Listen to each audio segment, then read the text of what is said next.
So welcome to TechAbility's webinar on accessible documents. This has been a very popular one, and hopefully we can give you some skills today that will help you create your own accessible documents and to realize, to kind of work out what the elements of accessible documents are. If you've got any questions, feel free to ask them along the way. We'll do a few demonstrations as well.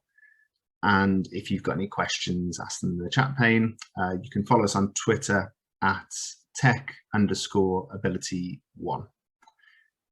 Okay, so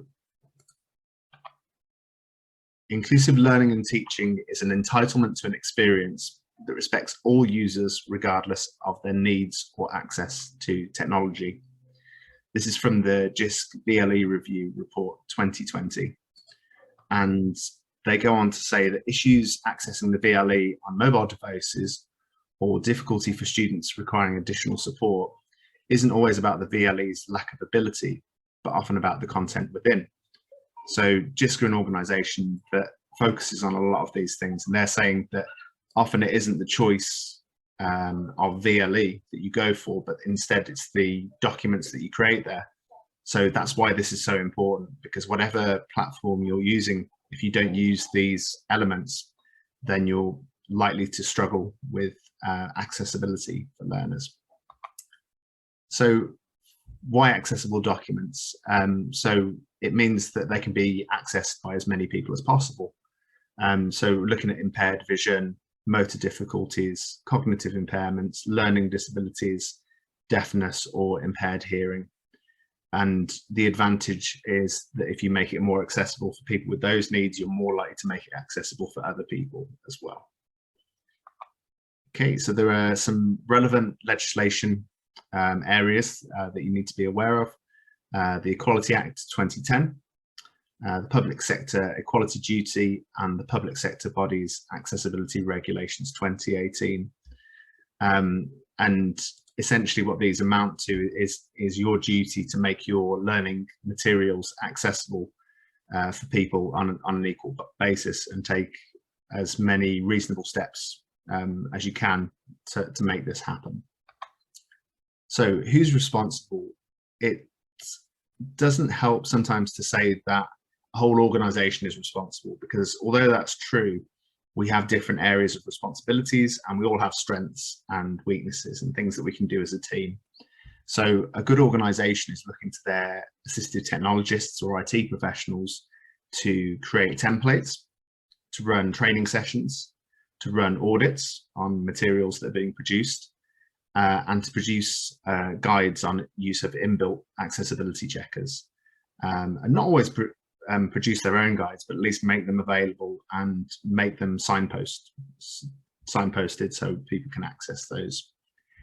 For anyone in student support, so that's anyone working day to day with the learners, it's just making sure that the students can access the resources and highlight issues as they occur to the right people.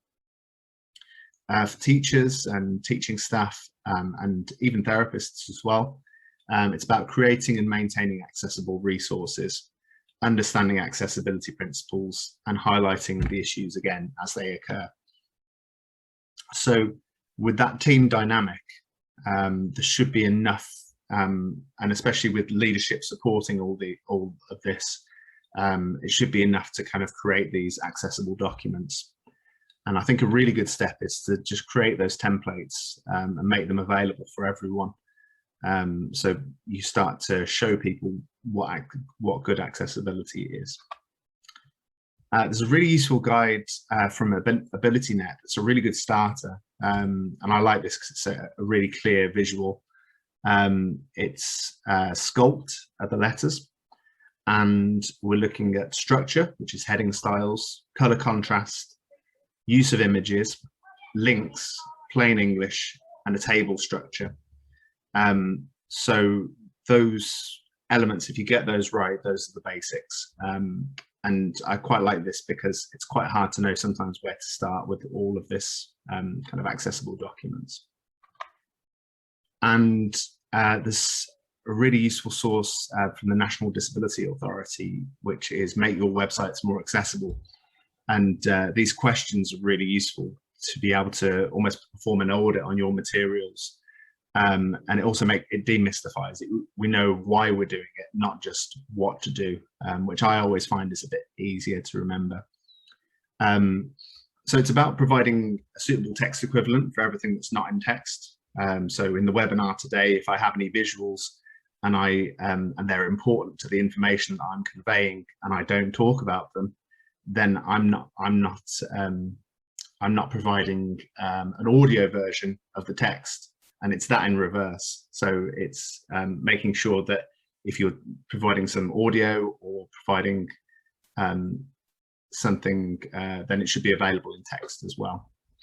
Can learners get all the information from your videos and audio, even if they can't see them? Can learners get the important information from your videos and audios, even if they can't hear them? Did you structure your information so that your learners' technology can understand its structure? Is there enough color contrast between the resource's written information and its background? So I've seen some really bad examples recently of kind of blue on black text and combinations like that, which are really difficult to read. Is there enough volume contrast between your resources' spoken information and its background noises? So some more key questions. Can your learners use your resources only with a keyboard? So often this will mean that if you're on a page, you can tab through different items. So things like forms. Do your resources give your learners enough time to read and use them? Have you made sure that nothing flashes quickly? Can your learners get around your website or resource easily? Can your learners find what they're looking for in your resources?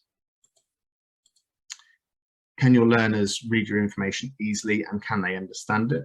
Do your resources work as your learners would expect them to work? Do your resources help prevent your learners from making mistakes? Do your resources explain your learners' mistakes clearly? And have you constructed your resources so they'll work on as many modern computers, phones, and browsers as possible? So those are really useful questions. And some of those questions can be answered just by just talking to your learners and just seeing how they're accessing the resources and how they're getting on with things. So it doesn't need anything too complicated at times. Okay, so I'm going to break down some different areas now for you and just focus in on them. The first one's really important, and it's structuring documents. So it's using headings, so you can navigate around a document and you can see where important information is stored. It's important as well to use lists, and these are ordered, unordered, or listed. So ordered, you would generally do on a number basis because they have a different level of importance. Unordered might be shown in a different way, and then listed is where you have both combined together, and that'll be important to be shown in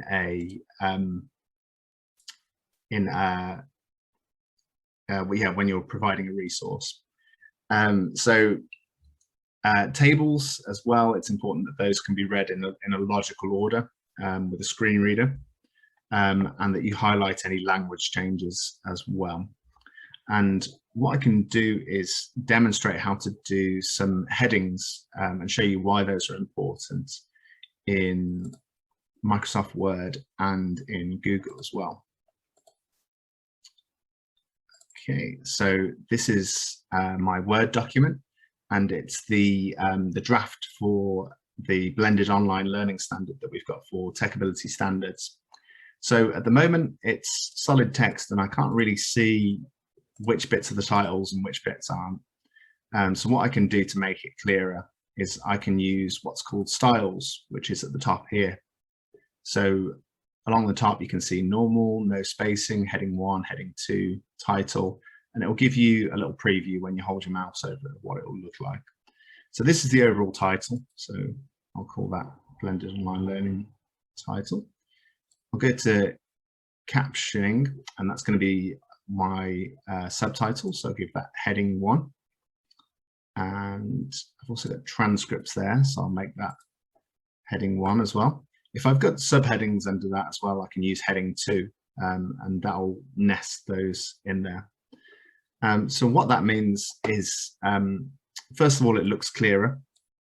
It also means you can collapse the sections and open them back up again, which is quite useful when you're creating documents and you don't need all that information out at once.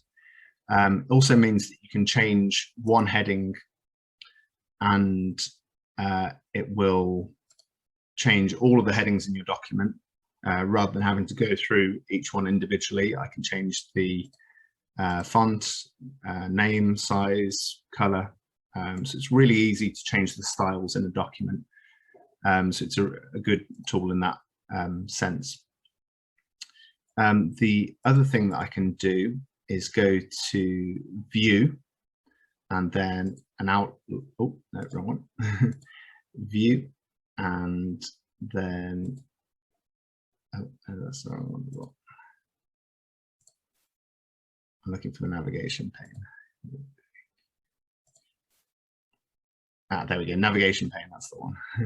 So if I tick navigation pane, it also brings me up a really useful list along the side where I can quickly jump to the information I need. So if you've got learners who are struggling with lots and lots of information, it can just help them to navigate the document.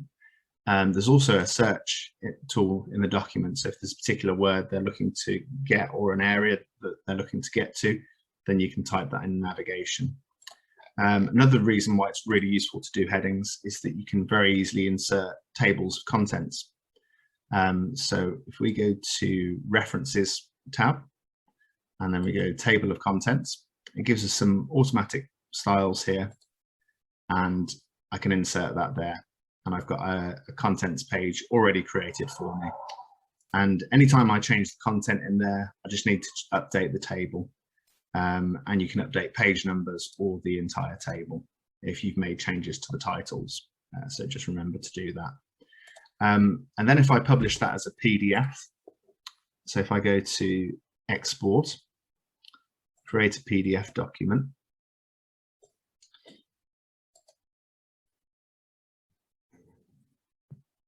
okay. And it's actually pulled me up that I'm missing some alternate text. So I can do those. And here we go. So I'm going to export that to the desktop.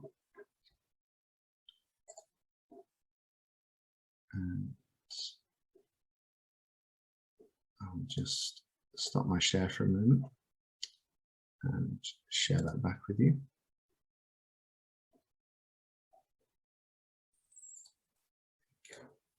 So yeah, that's my PDF, and the contents are not only on the page, but they're also clickable. So if I want to go quickly to Digital Fatigue, I can click on it and it'll take me to that title. So it also makes your PDFs more accessible. Okay, so that's it in Microsoft Word. Your version might look a bit different if you're using that in OneNote, if you're using that on the Office 365 online version, but what you're looking for is styles. And let us know if you have any problems finding that, and we can help you with your particular version of Word. Okay, so I've also got this set up on Google Chrome. One second. On Google Docs. Sorry, here we go. So within this, we also have along here between the zoom icon and between the font, there's something that says styles. So we can choose what we lay that out as. So I'll make that title, and I'll make that subtitle, and another one, and a heading actually. Let's make it a heading. And heading. There we go. Okay, so yeah, very similar type of principle. It then means that we can insert a table of contents again, and that's automatically updated. So yeah, those are the main two platforms that we can use it in, but let me know if you've got any other platforms that you'd like to know how to do that in, and that is structuring documents. So I'm just going to jump back to the PowerPoint presentation. I think it might be worthwhile saying at this point as well that it's a good idea, if you're making documents or teaching other people to do this, to get into the habit of doing that as you go along through the document, so that every time you create a document, it takes a bit of relearning, but every time you create a document, when you're putting a heading in, you make it a heading 1 or a heading 2, depending on where its importance in the document. But then it becomes second nature, and rather than having to go back and make your document accessible at the end of it, you're just doing it as you build it. A number of years ago, I managed to get into the habit of doing it, and now it is just second nature. Yeah, that's a really good point. It's a really good habit to get into, to start using these things and create accessible documents by default. So alt text is something that you use for anything that's not text. So this could be images, charts, videos, audio, presentations. And I'll show you an example of that by jumping back to Sculpt. So when I right click on Sculpt, there's an alt text box there. And when I look at that on the side, it says Sculpt stands for structure, color and contrast, use of images, links, plain English, and table structure. So that's text that I've physically typed in there to explain what a picture is. So therefore, that way, if anyone can't read the text that's in that image, we've got a text version that will work with screen readers, and people will be able to access. There is a generated description for me option, but I was discussing this with Phil earlier, and it really is a bit of a roulette wheel. So you might get lucky and it might generate something useful, or it might be completely wrong. Yeah, don't rely on it though. It's, you can't default to it. You would always need to check, and it might have come up with the goods. If not, it's quicker just to type it in yourself. Yeah, absolutely. Great. So go back to where we are. So that's alt text. For recorded video slides with audio, you want to have captions. You want to have audio description in the video of anything that's happening in that video. Or a transcription that details the visual information and the audio information. So that would be something that you send beforehand or make available beforehand. For recorded videos slides without audio, you just need effective text descriptions of what's happening or effective audio descriptions. For recorded audio without video, you just need the text descriptions of what's going on with that audio. For live delivery, for video, we want captions. For audio, ideally real-time captioning, or a script if it's followed. So in this case, we use the Zoom captioning function, or as we've changed it to now, we're using the Microsoft PowerPoint built-in tool. And just to mention actually at this point, there's a different expectation really between live delivery and recorded content. So for live delivery, the accuracy of the captions, there might be a few mistakes, but it's useful to get an idea of what's being said and generally follow along. With recorded content, there are ways of creating more accurate captions and editing your own to make sure that they're much more accurate. We use Otter to do that, which takes down your text, and then you can edit a document and insert that into a YouTube video.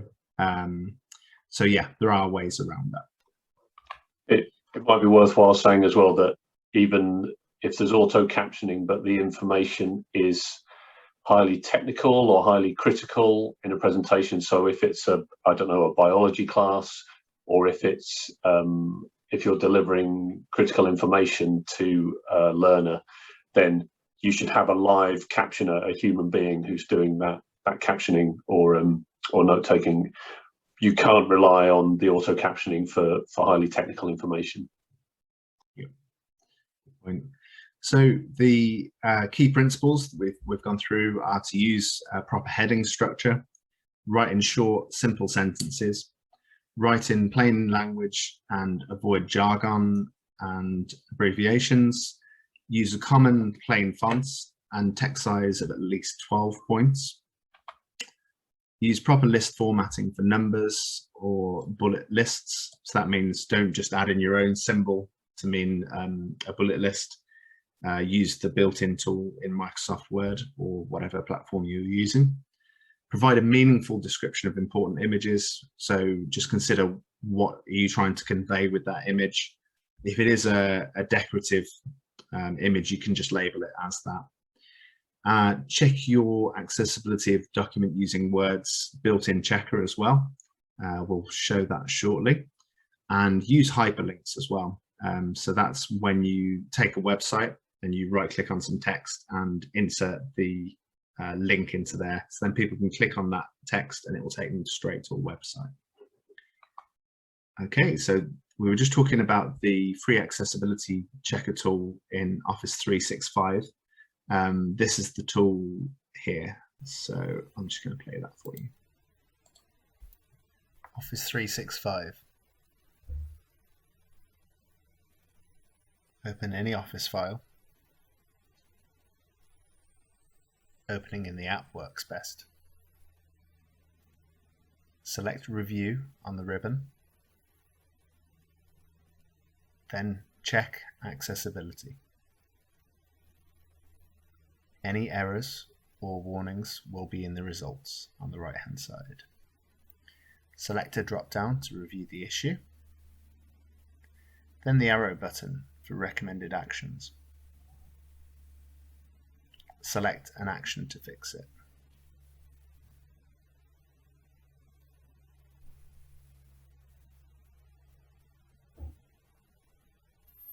Great. Keep track of issues in real time. Select Keep Accessibility Checker running while I work. Keep it inclusive. Okay, so that was Microsoft Accessibility Checker. Did anyone spot the accessibility error in the video about accessibility? Ooh, drum roll. Lots of text coming up on the screen, but they didn't voice the text. So if you, unless you can read pretty fast, that might not have been the most accessible video. BBC do it all the time as well. Yeah, and they've chosen to play some wonderful background music as well. While I'm interrupting you, Neil, Kat's just asked roughly how much does it cost to hire a human captionist for an event, and I just quickly looked up an invoice that we used it for a conference. We used a company called AI Media, and they charge £150 an hour, so it's not cheap. But that's probably thereabouts. That's probably about the same. We'd got a few quotes in, and no one was much different from them. But they will dial in remotely and provide accurate captioning. The thing that will make it more accurate is if you can give them as much information as possible in advance. So again, if it's a technical subject, you get the documents to them, and they can do some preparation, much like a translator would do. Great, thanks for that, Phil. We've got some extra resources that will hopefully help you. The Web Accessibility Guidelines have been created specifically to set some standards in this, and there are legal kind of backing for these. They're quite heavy for what we're trying to cover, which is a kind of introduction and starter guide to all of this. But if you need some detail, that's a really good place to go to. JISC have created some really good accessibility and inclusion resources, and that's definitely a lot of the focus of what they cover. AbilityNet have got some excellent accessibility resources, including the Sculpt diagram, which I thought was really useful. And Phil's also included one on how to write better alt text descriptions for accessibility, which hopefully you'll find useful. And that brings us to the end of the webinar. So hopefully that's given you the basics of creating accessible documents. As I said, it's a really good idea to go away, create some of these, show them to your teams, make them readily available, talk with those collaborative teams, as we said at the start, your IT teams, your staff support, make sure everyone knows what they're responsible for, and hopefully we can make some more accessible documents. Any questions at this point? Then feel free to pop those in the chat. And yeah, if you've got any follow-up questions as well that you don't want to ask today, you can email us techability@natspec.org.uk, or again, you can follow us on Twitter @tech_ability1. Sorry about the captioning issues earlier, and we'll make sure that the YouTube video uploaded has some accurate captions there. Okay, so I'll leave the chat open for a few minutes. We'd love to hear how you found this, and we'd love to hear if you go away and use this. We'd love to hear back, because we like to make case studies and share these kind of things with people. Caroline's asked, will you be sending out the PowerPoint to all attendees? Yes, we'll make sure that those are all available. And yeah, thank you all for attending.